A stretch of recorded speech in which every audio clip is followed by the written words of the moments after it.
Welcome to EduCasts, home of EduCasters. Utilitarianism is seductive because it makes sense on a spreadsheet.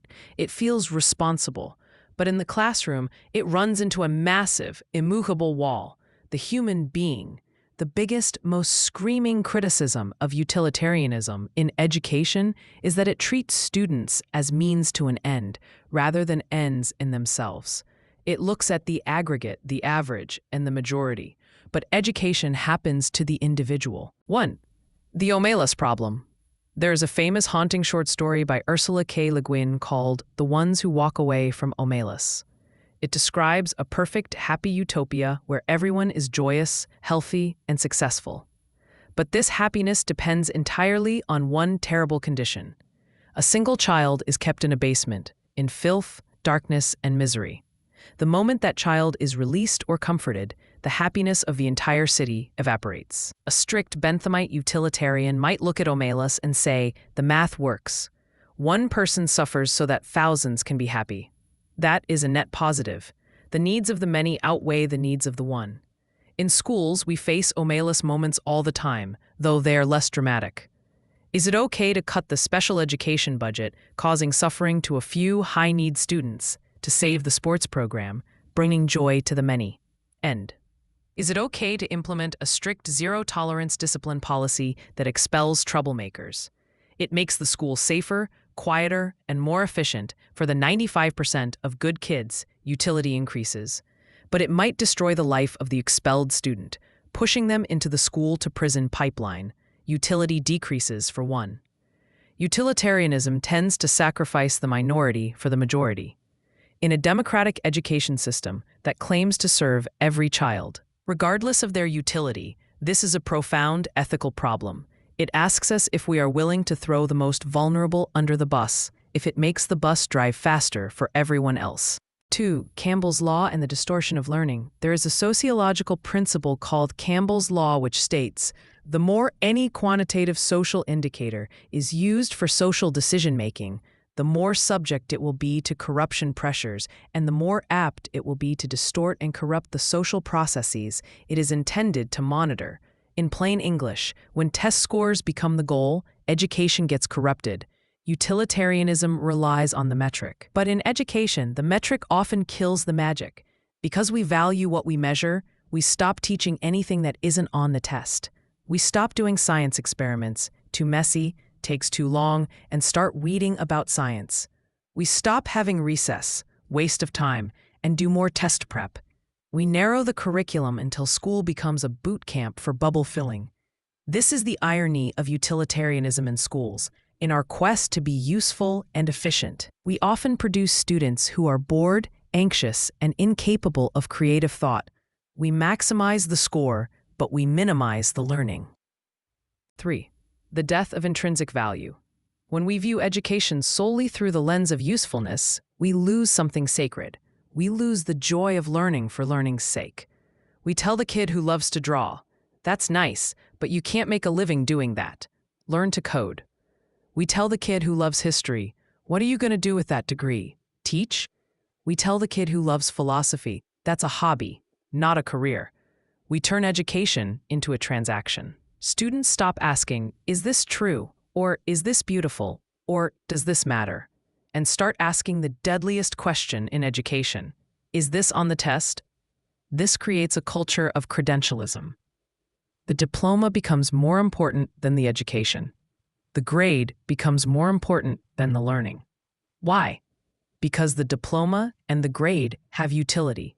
They get you the job, whereas the actual learning is invisible. We teach students that their worth is defined by their output, their salary, and their economic function, rather than their character or their humanity.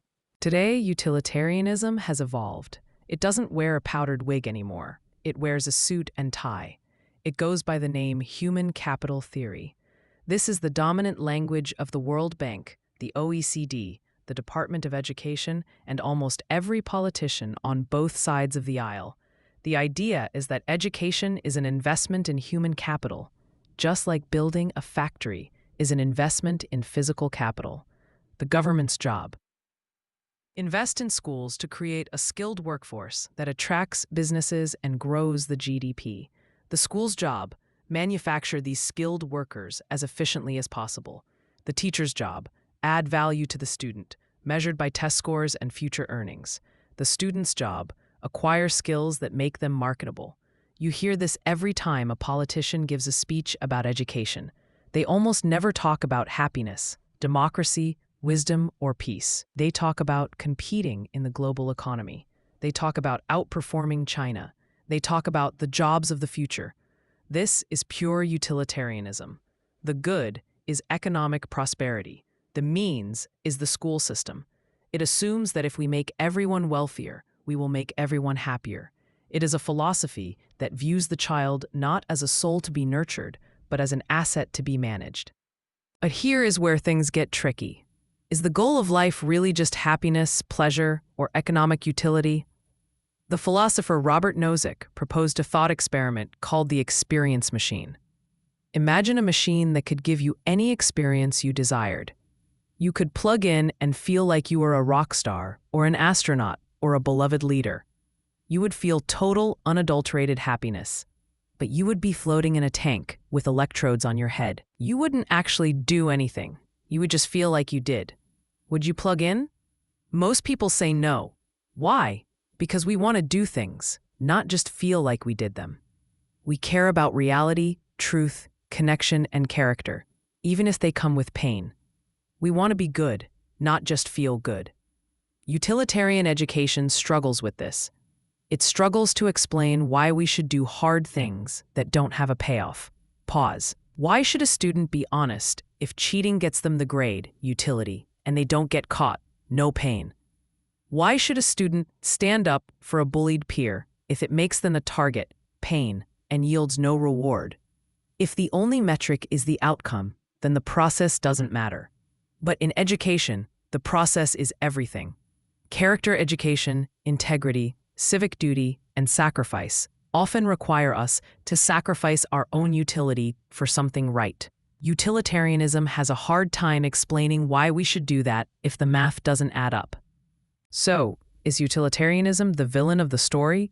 Is it the cold, heartless monster destroying our schools? Not necessarily. It brings a necessary realism to education. We cannot run schools on dreams alone. We do have limited budgets. We do have to make hard choices. It is irresponsible to run a school system that produces graduates who cannot read, cannot count, and cannot find jobs. That is not idealism.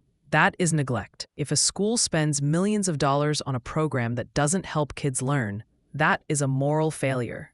Utilitarianism forces us to be responsible stewards of the community's resources. It forces us to ask, is what we are doing actually working? It demands accountability, which is something the education system often tries to dodge. However, an education system that is only utilitarian is a soul-crushing machine. It produces employees, not citizens. It produces test takers, not thinkers. It values the data point over the child. The challenge for the excellent educator, for you, is to use utilitarian thinking as a tool, not a religion. Use it to balance the budget.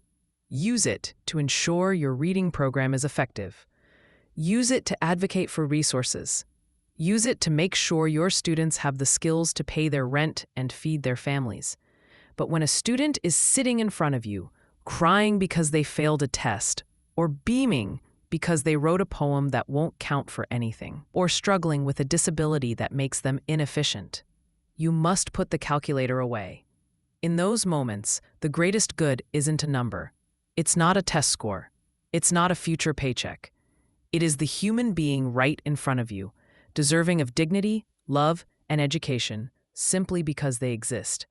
The true art of teaching lies in balancing the math of the many with the infinite value of the one.